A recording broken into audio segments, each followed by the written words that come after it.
It can be really difficult to understand or even wrap our brains around how and why someone might get involved in a cult or a high control group or even stuck inside a DV relationship.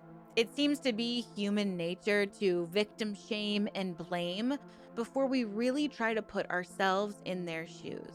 Well, today we are going to hear some real stories of people who have been victims and survivors of cults and DV situations, all in an effort to try to invoke empathy and understanding to the people who get sucked into these really unfortunate and devastating situations.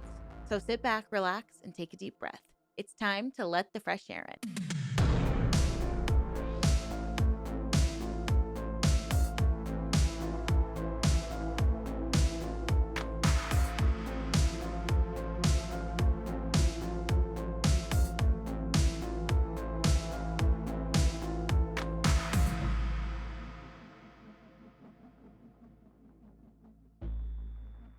Hi, everyone. Welcome back, or welcome if you're new. My name is Erin, and I am fascinated by all things cult, true crime, and unique spiritual practices.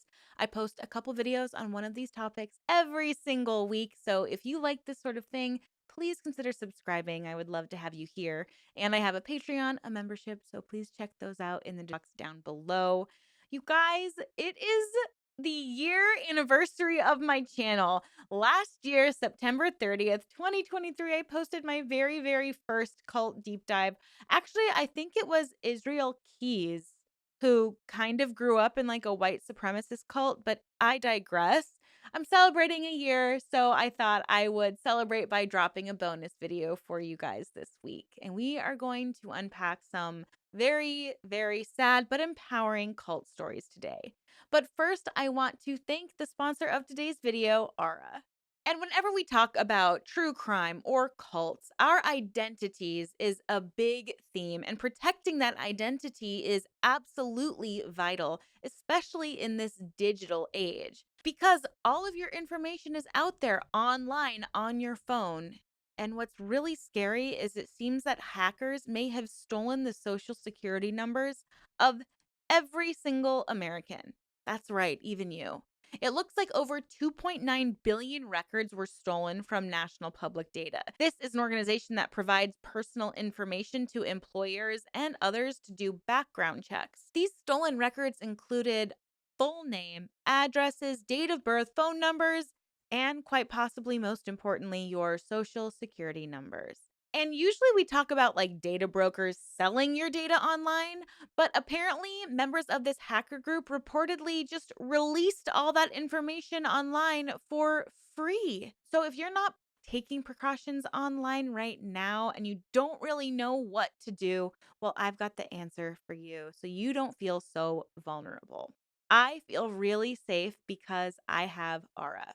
So, Aura monitors your personal data, including your social security number, across billions of data points like the dark web and public record accounts. Also, they can detect and then alert you to potential identity theft. They will give you up to $5 million in identity theft insurance should the worst case scenario happen and your identity gets stolen. They also provide a ton of other features to keep you safe online. It is an all in one app.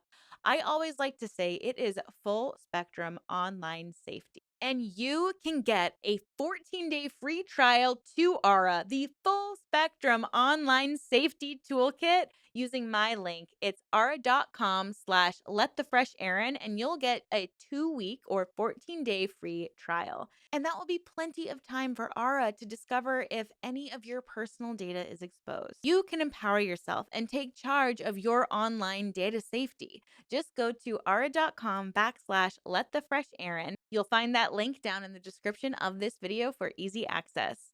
Make sure you go check them out today. And Aura, thank you so much for your support on this channel. And thank you to all my viewers. Without you, I wouldn't get opportunities like this. So thanks to you, and thank you to Aura. Now, like I said in my intro, we are going to get into some survivor stories. Now, these are stories that you have either written to me via email to letfresherin@gmail.com, or they are stories that I have found on forums like Reddit or Survivor forums. And I just think it's really important to share these stories. So, without further ado, let's jump into today's very first story. This comes from someone who was actually in the FLDS. We did a deep dive all about Sam Bateman, the self appointed new guru who is currently facing criminal charges. You can check out that video right here if you want a little bit of a background into this cult before we jump in. Now, what's a little bit different about this particular cult story is they did an AMA on Reddit. So we are going to ask and receive the answers to these questions. So let's jump right in. How has your upbringing affected the way you raise your family if you have one? If you don't, is that a decision that has been affected by growing up FLDS? I hope this is not an upsetting question. I know it can be a sensitive topic. Is there anything that you miss other than people, family from your childhood? Did you make your choice to leave suddenly after witnessing something that made life there unbearable, or was it more of a gradual change? And finally, do you feel in your gut, having been in Texas yourself, that the crimes mentioned in the documentary did happen? To me, the evidence is pretty damning. With that said, I heard an interview of current FLDS members who maintain that it's a hoax based on their personal experience of Jeff's and church leadership, and I'm curious about how he appeared to the group and to you individually. Yeah, I remember seeing that interview with all of Jeff's like wives, and they were so rehearsed. Basically, they said the same thing. Like, I don't recall, not to my recollection. It was so incredibly rehearsed, and you could just tell. So let's see what this person said to answer. They said, I do have a family. I have 5 kids and a wonderful husband. And I think I prioritize certain things because of my experience. It's very important to me that they be able to express feelings and opinions they have and question whatever they want. I encourage them to question authority, even mine. I also never want them to be parentified. I raised my younger siblings starting from the time I was school aged, and I don't want that for them. I feel a lot of anxiety with my parenting because I really didn't have good role models growing up. So sometimes I think that takes some of the joy out of it, but I think I do a good job at overcoming my upbringing with them. I miss the community from when I was a small child. People were tight knit, trusting, loving, and shared a united purpose. I miss being part of a huge family, not just the people themselves, but the chaotic Christmases, the endless list of playmates, how loud our house was. When I first left, I missed the structure and safety. The outside world is so overwhelming and scary. I was really lucky that a family took me in and helped me in so many ways. Leaving is extremely hard from just a pragmatic perspective, let alone beating back the indoctrination. I hated my dad. He was just the worst, abusive in every way. And he was very close with Warren. So that to me was like, how on earth could the prophet of God tolerate how abusive he is? At the beginning, I thought Warren just didn't know and thus wasn't this all knowing being. Then I got really into scripture, not given to us by the church, and some Gentile literature, and it just made the whole church not make sense. So I had doubts for years and years, starting when I was 12 ish. I then had some awful personal experiences, so I started trying to plan my escape for about a year before I left. And when I had the opportunity, I bolted. I think for most people, being in a religious cult turns them off to religion, understandably. But for me personally, my faith in God is what saved me from that situation. And hating my dad, lol. Those crimes absolutely happened, 100%. Current members are taught to lie to protect the prophet and will do anything he tells them to because lying to Gentiles isn't a sin or bad. When I was a kid, it wasn't that way. But by the time I left, Gentiles were considered basically demons. So, of course, it's okay to lie to a demon. Also, many don't know about what Warren did and think they're lies. I didn't know the full extent until I was out. And I didn't understand that girls marrying under 18 was bad. We were taught that we were different, we were mature, we were groomed. So to them, Warren didn't do anything wrong marrying off underage girls. Gentiles just don't get it. And wow, just to break this down further, just to talk a little bit more about the themes we're seeing within this cult, is this intense and very specific us versus them mentality, where it's not only that Gentiles or people not in the group don't understand, they're actually demons. They are basically anti God. And so when you put it like that and you're brought up in this group and you literally don't even have the ability to distinguish right from wrong when it comes to minors getting married off, because that's just what you're used to, you're being groomed, then of course you're going to see the outside world, any Gentile, any figure of authority that is outside of the group, you're going to see them as evil. They're a demon. I mean, that is such a strong word to use within a religious organization. It really creates and instills this fear. And if people are fearful or angry, they're the easiest to control and manipulate. That is a tactic that we see in cults, in DV situations. It's the key metric to try to indoctrinate someone is to instill fear in them of a common enemy, or get them so angry that the only option they have is to stay in the group and listen to that indoctrination. What was one of the biggest culture shocks you experienced when you left? Oh my gosh, there were so many culture shocks. Cursing really shocked me. The way people dressed, the excess that people had, the shopping culture, which was kind of interesting because it was also in the thick of the financial crisis. So the country was kind of coming to terms with excess, and that was an interesting vantage point. That most families don't have dozens of children. The lack of structure was very hard for me, and I really had to be intentional about setting up my own structures and routines. I didn't know any pop culture, more or less, and I thought modern worldly was kind of trash, to be honest. I listened to Right Round by Flo Rida probably 50 times trying to get it. Oh my gosh. That song, that song is wild. That song it's literally about someone sliding up and down a pole. So, I can't imagine being in the FLDS and then coming out and this song is on the radio and you're like, "This is what people like, so I need to learn to like it. I need to understand it." I didn't know anything about US politics and very little accurate history or science. I didn't get any slang and people didn't get my slang. Food was also a big one. We didn't exactly have a diverse population. For example, I'd never had pho, and it blew my mind the first time I had it.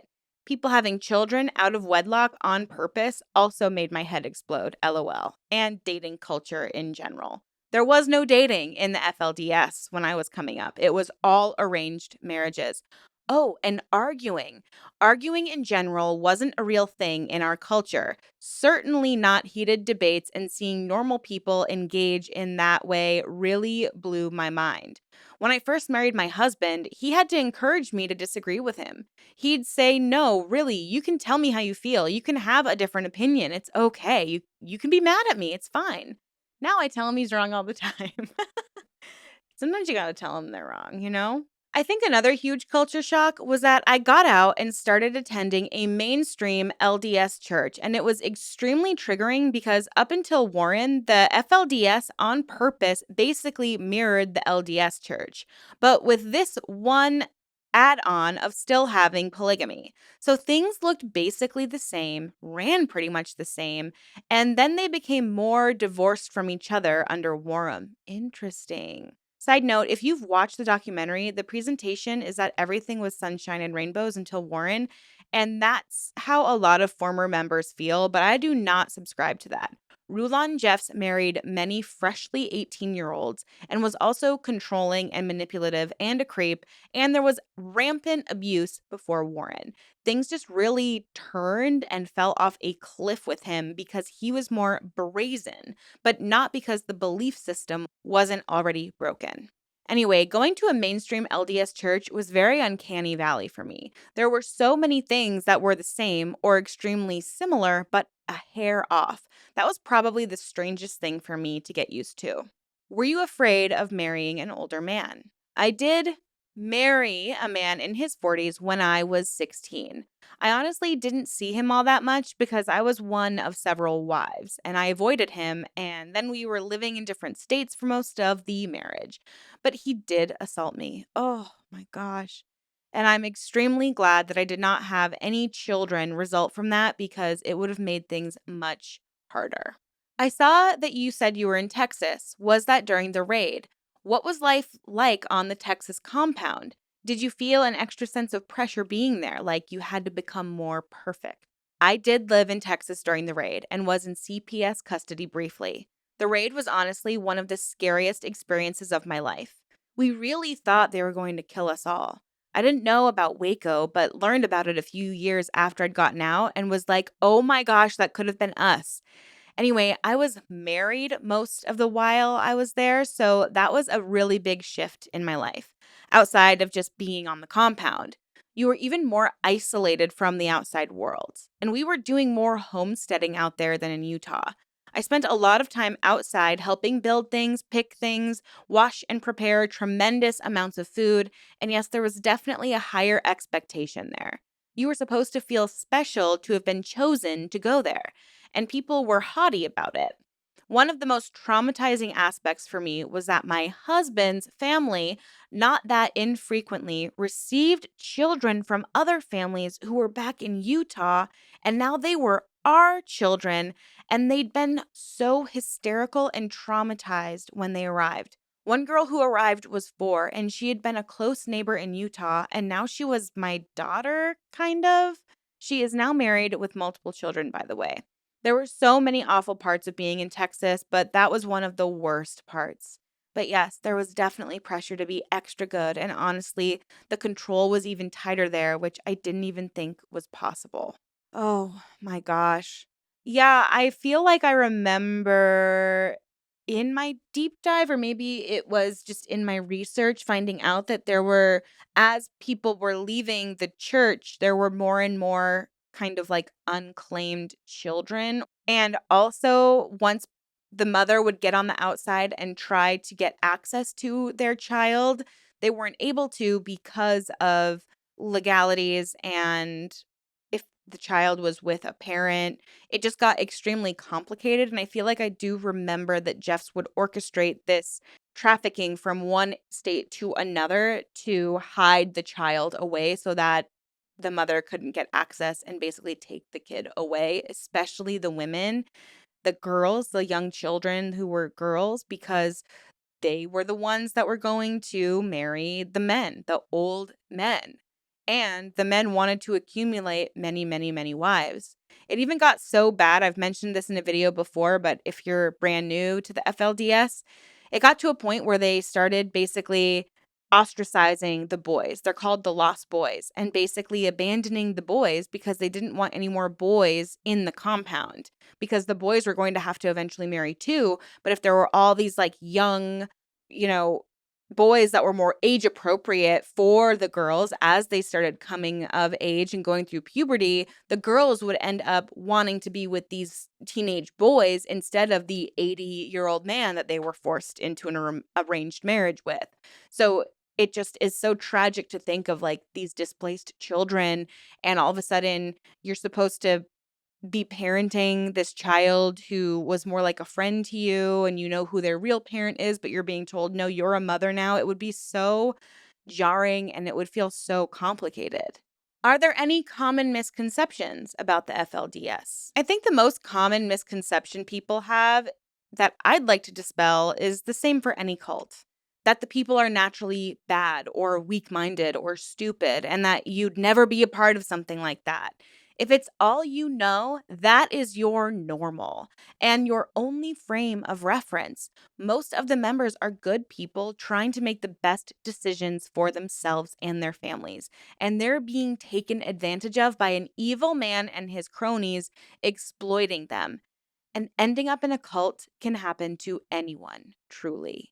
I always, always, always say in my videos talking about cults, if you think that you're insusceptible to getting sucked into one, you are probably most likely to actually get into one because you simply are not aware of the red flags. You think you're so high above ever getting into a group like this that you don't care to learn what a group like this looks like because they're not all religious organizations. They could be yoga classes, they could be fitness groups, they could be self-help groups.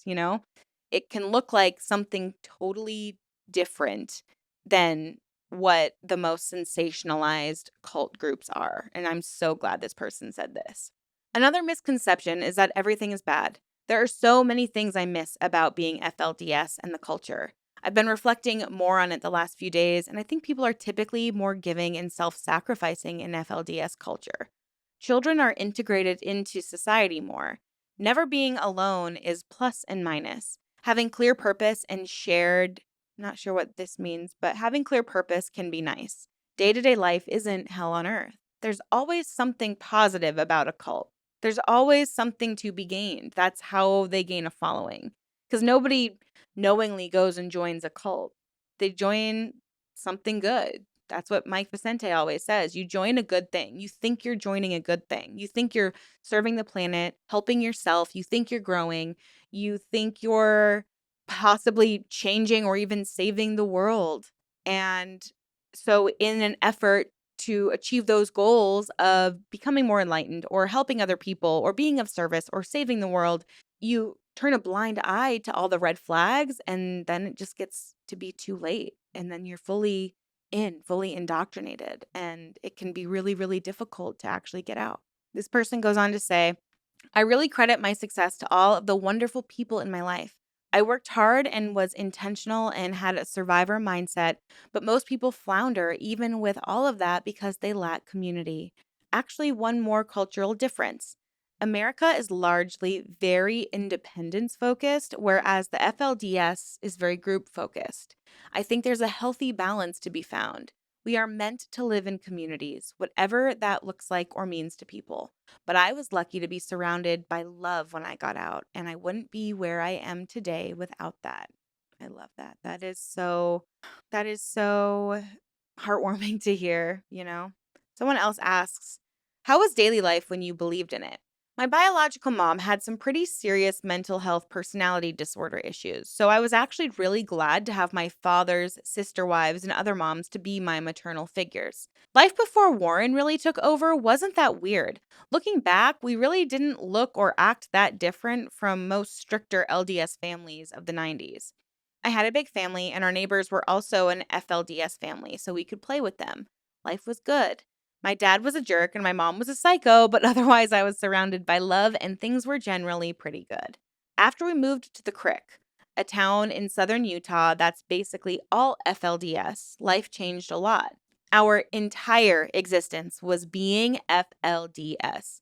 I was old enough to be parentified and spent all of my time looking after children. Everything was very tightly controlled. But still, you find a way to be normal day to day. I played games with friends, snuck out with siblings and friends, nominally did schoolwork, worried about zits, etc. But yeah, after moving to the Crick, things quickly deteriorated and life was just a lot more fenced in and worse. Then, as things heated up with Warren and Zion, the compound in Texas, life got pretty bad, especially at the Crick. Resources were directed towards Texas, so we were poor. People were unhappy. Control was worse. Families were being split up. I went to Texas briefly, and things were certainly more cheerful there in a way, but for me, it was pretty miserable. Then, after the raid in Texas, everything was just so bad. I ended up back in Utah, and it was just a dark cloud over everything. By the time I left, things were really bad day to day.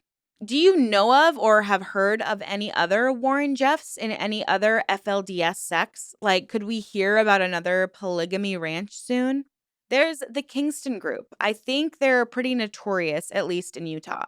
They come close to the FLDS in terms of abuse. Wow. I met several former members of that group when I lived out west. There's one called TLC in Manti, Utah, and they aren't big, but they seem pretty radical. AUB is a large polygamous group, but they aren't quite as strict as any of the other groups, per my understanding. I think only the Kingston group rivals the FLDS in terms of resources, numbers, and craziness, lol. And even they don't really quite stack up to Warren, but neither did the FLDS right before Warren. All it takes is one particularly deranged leader of one of these groups to take them to the next level. That's a really powerful statement. It really does just take one person to change an entire religion, movement, organization, even country. I think there will definitely be cults and always be sex abusers who use whatever power they have at their disposal to harm other people. So I'm sure there will be many more cult compounds with a trail of suffering people, not to be a downer. I mean, it's sad to say, but it is extremely true. Could you tell us more about the process of leaving? How did you do it? Was it a secret escape? I knew I wanted to leave for a while, so it was a matter of finding the means to do it. I had one older brother who was out, but he was in and out of homelessness and was a drug user, so he was not stable enough to escape with. But he did provide me with a cell phone, and that was my lifeline to the outside world. Wow. I actually began working at a restaurant the FLDS owned, and I met a lovely older couple who would often chat with me when I was their server. The wife, Sue, especially, I don't know, she could just see how in need of someone I was. She had also grown up with really abusive parents and told me later that I had a really needs a mom look. Oh. Anyway, she gave me her number. Wow. And told me if I ever needed anything to call her and let her know. I didn't intend to use Sue and David to help me escape. They were very much on the periphery of my life. I intended to wait until I was 18, hope my brother could at least physically come pick me up, hop on a bus to anywhere, and live in a homeless shelter while I picked up the pieces of my life. But things came to a head one night with my husband, and I took off on foot then and there. I just absolutely reached a breaking point. Wow. I tried calling my brother, no answer. I figured if I made it far enough, I would eventually find someone who could help me or could call 911 and be out of range of our local police. Or I'd just die, and that was a risk I was very willing to take. This young girl would rather die. She's a teenager, and she would rather die than stay in this group. I was much more afraid of being found than dying, but I just felt pretty sure I wasn't going to die. Teenage invincibility and all that, lol. Then I decided to try calling Sue. She was the only other line to the outside world I really had. She picked up on the second ring. Her and David immediately came and picked me up, and I pretty much went into hiding with them after that. Wow. It was complicated that I was a minor, but nobody, including my brother who had left, knew where I was. And I kept it that way for several years. They were definitely in a dangerous position, and now that I'm older, I realize how much they've risked for me. I had absolutely nothing, and the process of rebuilding my life was challenging, even just from a pragmatic perspective. My life would not be what it is without Sue and David. They helped me get paperwork I needed, obtain my GED, and start college. Oh my gosh. They gave me a roof over my head and food in my belly and connected me with a community. They helped me navigate this new world that I knew so little about. I lived with them until I married my husband and still talk to them more or less every day now. Oh, I'm getting like moved to tears. I This is so touching. Like I want to be someone's Sue, you know? The mainstream LDS church has some resources and helped me a bunch, especially with paying for professional counseling. And there are various charities in the region. Most people who leave or are kicked out struggle so much. My brother kept his battle with drug addiction. His story isn't uncommon. If you don't have someone on the outside who embraces you, it's the most isolating, awful experience. It's also important to remember that so many people who leave still believe in the FLDS faith, or at least struggle with that tremendously, especially for the men. They're mostly forced out, and to them, they're basically in hell and doomed to hell and have no idea why. There needs to be intense deprogramming, and there just aren't enough of those types of psychologists in the region to deal with the volume of victims. A short summary of the rest of my life. I met my husband when I was 19 while working in a hospital. He's the most well adjusted, lovely, supportive person I've ever met, and we've built a really great life together, purposefully far away from the West. I think most people would be pretty shocked to find out I grew up in FLDS, and I like it that way. When I was a teenager, I thought I'd get out and become some sort of champion helping others leave and heal, but remaining close to the situation made it impossible for me to heal. I made the kind of selfish decision to get on the lifeboat and save myself. I've made peace with that decision, though, now. I don't think that's a selfish decision. We've talked a lot about it on our channel, and we've seen evidence of this too. When we looked into the 7M TikTok dance cult and you watch the documentary, one of the women who had escaped the group immediately was in the documentary, she'd only gotten out like 2 weeks prior, and you could really see on her face the pain she was experiencing. She was not deprogrammed, but she was already trying to become an activist. And I'm drawing my own conclusions here, but it seemed to me like maybe that was not the best move for her because she just seemed so like she needed to heal a lot more. And however, for others like Sarah Edmondson, who kind of became an activist very, very soon after she left the group, it was empowering for her. But even she has expressed on her podcast that it presented a challenge to be trying to heal, but also be an activist because you're still grappling with a lot of guilt, a lot of shame, a lot of confusion. You're still deprogramming. It's just I imagine, such a complicated time in your life and difficult for you mentally and maybe even physically. And especially if you were brought up and raised in a cult like this person was, it would be really challenging to turn around and help others. And plus, like, it sounds like there's a ton of fear involved because what if you think you're helping someone and they try to pull you back in or tell the leader where you are, tell your abusive husband, I say husband like this, that you're helping people get out of the group. It does present a danger for you. So I don't think that's selfish at all. I actually applaud your bravery for being so young and basically running away from home and trusting an acquaintance to help you. And thank goodness this person had that acquaintance. Now, there's a lot more on this thread. I will do my best to pin it in that comment down below, the very first comment. And please consider commenting too. Share your opinion. I really wish I knew who this person was because it would be such a great interview. I know that this person wanted to be anonymous. But if for some reason, somehow, this person ends up seeing this video, thank you so much for sharing your story with all of us, for doing this AMA, because it just helps us all better understand the difficulties that you went through. And it helps us be more empathetic towards anyone who's ever been in a cult or gets into a cult. So I want to say thank you very much for sharing your story with us. It is so incredibly appreciated. And it's always important to embrace that vulnerability. So thank you. With all of that being said, I want to say thank you all so much for tuning into this video today. I really appreciate it. Make sure to check out Aura. They are fantastic and they have been a fantastic sponsor of this channel. Also, my only current sponsor of this channel. So please go ahead and go support Aura. They are absolutely fantastic over there. And I want to make sure you guys are all very safe online.